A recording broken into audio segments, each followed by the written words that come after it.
exactly this time last season,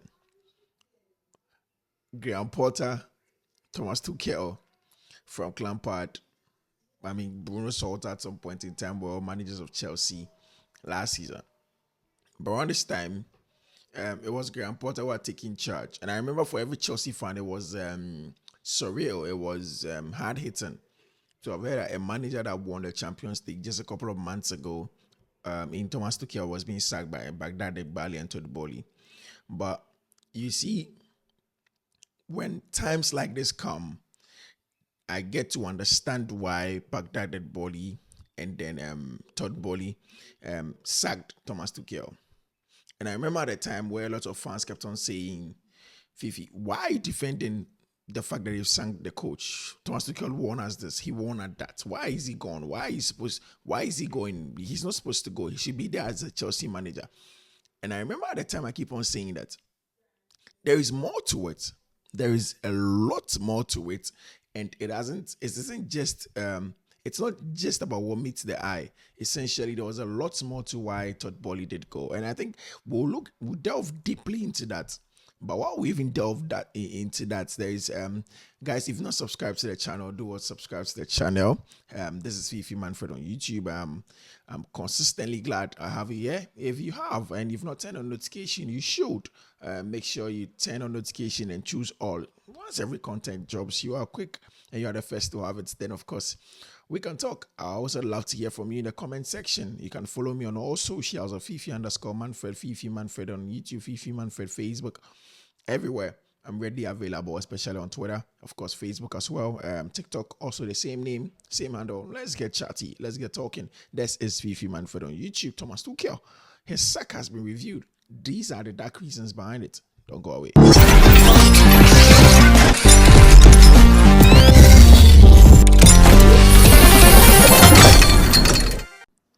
So, Thomas Tuchel's time at Chelsea were essentially one of the best times in recent times.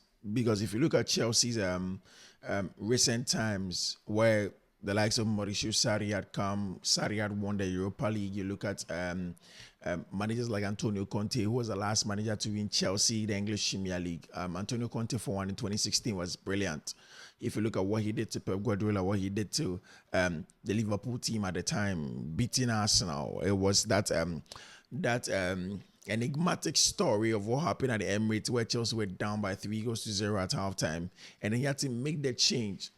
Antonio Conte, in his autobiography, goes on to talk about the fact that he knew that he has to stay true to himself and his cause, that he knows that it is the three-back system that he loves, and it is what had worked for him at Juventus. It is what had worked for him for the Italian national team, and he wanted to stick to it. Immediately he stuck to it. He got the results. He was able to get a result for Chelsea. Won Chelsea the league in his first season. That was huge. Under Roman Abramovich, the story of hiring and firing was the bane of Chelsea's success. It was the reason why Chelsea were hugely successful in the last 20 years of English football. Chelsea will consistently bring in a manager. If it doesn't work, he gets the sack easily. You remember how Chelsea won its first Champions League? It was off the back of a very shambolic season. And then Roberto Di Matteo gets appointed mid-season to come and sort of stabilize the ship. Roberto Martinez wasn't expected to win the Champions League at the time. He was only coming in to stabilize the ship because it was a sinking ship. It was a ship that had very experienced players at their twilight of their careers, and that Chelsea wanted to ask themselves what is going to be the next move, because you remember John Terry at the time getting very old, Frank Lampard, Michael Essien, Didier Drogba. These guys had tried several times. In 2008, they had gone to play Manchester United. It didn't work. I don't know where you were when that heartbreak did happen, but it was a super heartbreak. They had to leave, sort of. I remember again that story at the Stamford Bridge, where Barcelona did come home. Chelsea were leading. That Michael Essien beautiful goal did come in, and then all of a sudden Barcelona turned it around in the last minute. Chelsea had penalty calls upon penalty calls. You remember the name of the referee, Oviedo, who extensively in after his retirement has spoken about the fact that he felt that he didn't treat Chelsea fairly on that night and whatnot. Didier Drogba's theatrics and antics when he was chasing down the referee when he thought that Chelsea should have gotten a penalty mid-game and whatnot. So Chelsea had been pushing for it, and until 2012, finally, when these boys, and that is the story of football that sometimes makes the game exciting and it makes it different from every other sport. It puts it in a notch where you don't get it any other place but in the sport of football, because these are players that were Jose Mourinho started building that team. Claudio Ranieri had come before. They had been brilliant. Ancelotti had come through. They had been through the hands of some of the best managers at certain points. Mind you, they had been there. They had played good football. They had succeeded. And for me, you look at history in the English Premier League, and the best defensive record is with Chelsea and Jose Mourinho's Chelsea, where they conceded just 9 goals at home. It was mind-boggling. Who plays a league and concede like that? And there was a time within a stretch of about 10 to 15 games that Chelsea had not conceded a single goal, both home and away. So these are players that had gone through these spells. They had won the league. Chelsea was literally a no club. They had grown through it. They were succeeding. Mourinho had to go. At some point in time, Chelsea had to change hands, brought in Andres Villas-Boas. A lot of guys had come through, but these guys just were not going to win the Champions League. Under Avram Grant, they went to the Champions League final in Russia, in the homeland of the owner, Roman Abramovich, and it was supposed to be the coronation of the work that Abramovich had done in England, but then really it wasn't to be. Penalties, captain, leader, fantastic. John Terry slips, and then that was it for Chelsea. So yeah, it was some journey, but it comes in, and then Roberto Di Matteo wins the Champions League for Chelsea. Now, quite apart from that, once the season started, everybody knew that Matteo is not a tactical brain, and he wasn't going to stay for long at Chelsea. He did leave eventually. Benitez at some point did come in, wasn't successful. Mikel Obi speaks about how they managed to get him out of the Chelsea Football Club around those times. So it is clear that at the time that was the plan. But immediately told Boehly and Baghdad Bali came, I've said consistently that these are equity guys, people that invest in equities. These are, in fact, they are like proper business people. And they always want to run their business in a much more viable way, sustainable way, such that even if they are asleep, sometimes going to be successful. So you go back to American football and the job that they had done in there with respect to the club that they had bought in Chicago, and how successful that they had been. They Todd Boehly had bought the club around 6th position. That was their average. But now every year in the in the American Football League, they are either first or second. It is the consistency and the continuity in how to make such an entity that was failing successful over time. Now, immediately they came in. There were 2 things I was looking out for.